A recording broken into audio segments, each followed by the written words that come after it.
ක්‍රිස්තුතුමන් තුළ මගේ ප්‍රේමවන්ත සහෝදර සහෝදරියනි ආදර දුවේ පුතේ අද දවසේදී ශුද්ධෝ සභා මාතාව උත්තාන වූ ස්වාමින් වහන්සේ ස්වර්ගාරෝහණය වීමේ මංගල්‍යය සමරනවා.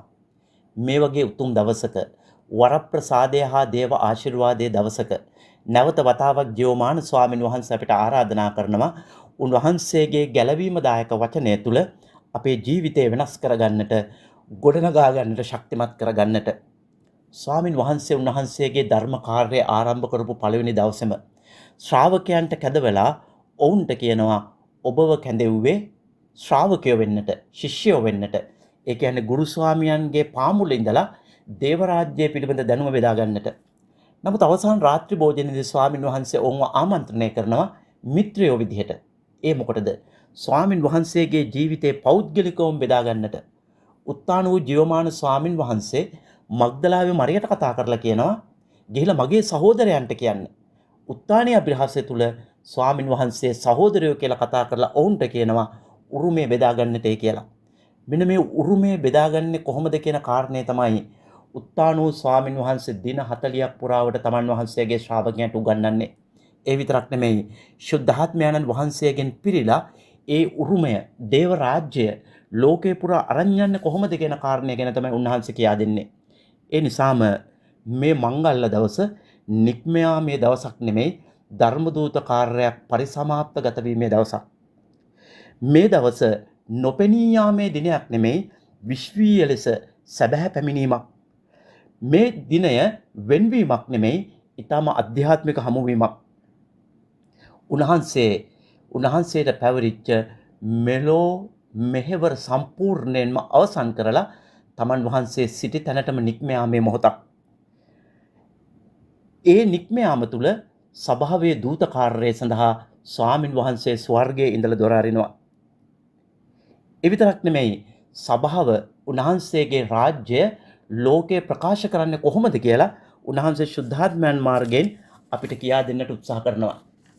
උන්වහන්සේ ඇයි මේ 40 වෙනිදා ස්වර්ගාරෝහණය වුණයි කියලා දේව වචනය අපිට කියා දෙන්නේ? මොකද්ද මේකේ තියෙන වැදගත්කම? දේව වචනය තුල දින 40 කියන්නේ ඊටමත් වැදගත් සංකේතයක්. මෝසෙස් තුමා දසපනත ගන්නට දින 40ක් සීනාය කඳු මුදුනට යනවා. රටේ රජුරුවන්ගේ උදහසෙන් බේරෙන්නට එලියා දිවස් ප්‍රසාදිවරයා දින 40ක ගමනක යෙදෙනවා. දේව ජනතාව අවුරුදු 40ක් පාලු කරේ. මේ විදිහට දින 40 කියලා කියන්නේ සූදානම් වීමේ මනස්ථාපනය වීමේ හා දේව අනාවරණයේ මොහොතක්. ඒ නිසාම ස්වාමින් වහන්සේගේ ස්වර්ගගත වීම, උන්වහන්සේගේ ස්වර්ගාරෝහණය වීම දේව තාත්තගේ සැලැස්ම පිළිබඳව, ආදරය පිළිබඳව අලුත් අනාවරණය වීමේ මොහොතක්. එතකොට සභාවේ දූත කාර්යය, අපොස්තලරුන්ගේ දූත කාර්යය උන්වහන්සේගේ අවසානයත් එක්ක අවසන් වෙනවා විතරක් නෙමෙයි, ඔවුන් සැබෑ දූත කාර්යය ආරම්භ කරන්නේ මේ මොහොතේ. මොකද්ද ඔවුන්ට පැවරෙන දූත කාර්යය?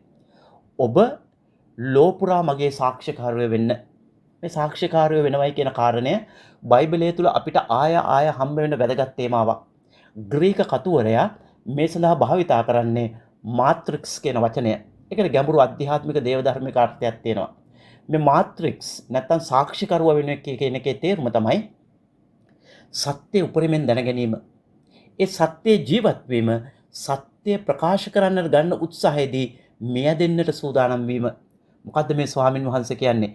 ශුද්ධාත්මයන්න් වහන්සේගෙන් පිරීලා ඔබ මගේ සාක්ෂිකාරයෝ වෙනවයි කියලා කියන්නේ ඕනෑම මොහොතක ධර්මයේ වෙනුවෙන් මං උගන්වපු කාරණේ සම්බන්ධයෙන්, විශ්වාස කරන කාරණේ සම්බන්ධයෙන් දෙවි පුදන්නට සූදානම් වීමක්.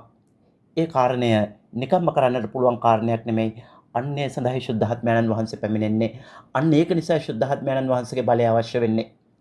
අපිට පැහැදිලිවම අවසාන රාත්‍රී භෝජනයේදී කලකිරිලා ඉන්න, වේදනාවට පත් වෙලා ඉන්න ශ්‍රාවකයන්ට ශුද්ධාත්මයන්න් වහන්සේගේ කාර්යය ජෝහන්තුමාගේ 16 වෙනි පරිච්ඡේදයේ 7 ඉඳලා 14ට අපිට කියා දෙනවා. මොකද්ද මේ කාර්යය? මේ තමයි ශුද්ධාත්මයන්න් වහන්සේ පැමුණුනහම පූර්ණ සත්‍යතාවය කරා විශ්වාසිකව මෙහෙවනවා විතරක් නෙමෙයි, ජීවමාන ස්වාමින් වහන්සේ කරපු කියපු හැමදේම මතක් කරලා දෙනවා. ස්වාමින් වහන්සේට සාක්ෂි දරන්නට ගන්න උත්සාහයේදී, උන්වහන්සේ ගැන දන්න දේ කියන්නට ගන්න උත්සාහයේදී මැරෙන්නට සූදානම් වීම තමයි සාක්ෂි භාවය කියලා කියන්නේ. මේ කාරණෙන් පස්සේ ස්වාමින් වහන්සේ වලාකුළකින් වසාගත්තයි කියලා කියනවා. මේක සාමාන්‍යයෙන් අහසේ සිද්ධ වෙන සංසිද්ධියකට වඩා දේව ධර්මික ගැඹුරක් තියෙනවා. ශුද්ධ බයිබලයේ තුල වලාකුළකින් වසා ගන්නවයි කියන කතාව බලවන්ත කතාවක්. අන්‍ය රූප විලාස වීමේ සිද්ධියේදී ස්වාමින් වහන්සේ වලාකුළකින් වසා ගන්නවා. ඒ වගේම පාලුකරේ ගමන් ගන්න මිනිසුන්ට මඟ පෙන්වුණා වලාකුළක්. සලමොන් රජුගේ දේවමාලිගාව කැප කරන දවසේ දේවමාලිගාව වසා ගන්නා වලාකුළකින්. ඊටත් වඩා දෙවියන් වහන්සේ ගිවිසුම් කරඬුව හරහා ප්‍රකාශ වෙච්ච හැම මොහොතකම වලාටමක් මේ ගිවිසුම් කරඬුව වහ ගන්නවා. එක පැත්තකින් මඟ පෙන්වීමක්, අනිත් පැත්තෙන් මහිමේ සිදුවීමක්. ස්වර්ගාරෝහණය තුල මෙන්න ජීවමාන දේව පුත්‍රයා පියාණන් වහන්සේ ඉදිරියේ මහිමයට පැමිණෙනවා. මේ මහිමයට පැමිණෙන මොහොතයි උන්වහන්සේගේ නැවත පැමිණීමේ මොහොතයි අතර සභාව තමන්ගේ ධර්මදූත කාර්යය කරන්නට ඕන. ඒ තමයි සාක්ෂි දැරීමේ ධර්මදූත කාර්යය. උන්වහන්සේ ගිහිලා දකුණු පස හිඳගත්තයි කියලා කියනවා. දේව වචනය තුල දකුණු පැත්තේ හිඳගත්තයි කියලා කියන එකේ තේරුම තමයි දකුණු පැත්ත කියන එකේ තේරුම තමයි අධිකාරි බලය. මහිමයට පත්වෙන එක නෙමෙයි, ස්වර්ගයේ පොළොවේ හැමතැනම දෙවියන් වහන්සේගේ පුත්‍රයා මහිමයට පැමිණීම. එතකොට අද දවසේදී අපි දකිනවා ස්වර්ගාරෝහණය වෙන්නට ඉස්සර වෙලා ස්වාමින් වහන්සේ ඔවුන්ව ආශිර්වාද කරනවා. දෑත් දිගු කරලා ආශිර්වාද කරනවා. හරියට අර ගණන් කතාවේ ආරොන්ගේ පූජක පුතුන්ට ආශිර්වාද කරන්නයි කියලා අනදීපු ආකාරයටම දැන් මේ මොකද්ද කියන්නේ? පියාණන් වහන්සේගේ දකුණු පස හිඳ ගැනීම තුළ මෙන්න විශ්වීය රජාණන් බවට පත් වෙනවා. ඒ වගේම ආශිර්වාදයේ පැවසීම තුළ අපි තාම පැහැදිලි දකිනවා උන්වහන්සේ කිසිම පූජකයෙකුට පරයා යන්නට බැරි ආකාරයේ උත්තම පූජකයා බවට පත් වෙනවා. ස්වර්ගීය පූජකයන් බවට පත් වෙනවා. එතුළ ස්වර්ගීය අල්තාරයේ ඉස්සරහා දේවතාත්ත ඉස්සරහා අපි වෙනුවෙන් මැදිහත් වෙන පූජකයා බවට පත් වෙනවා. අපි දකිනවා අද සුපෝත තුළ ඉතාම පැහැදිලිව ස්වාමින් වහන්සේගේ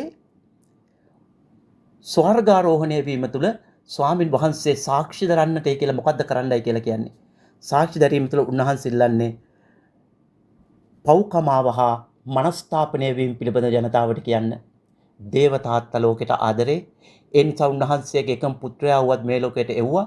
උන්වහන්සේ කුරුසක මියදිලා දුක් විඳලා උත්තානලා ලෝකයට ගැලවීම උදා කරලා තියෙන්නේ. අන්න ඒකින්ද මනස්ථාපනය වෙන්න. අන්න ඒකින්ද හැරිලා එන්න.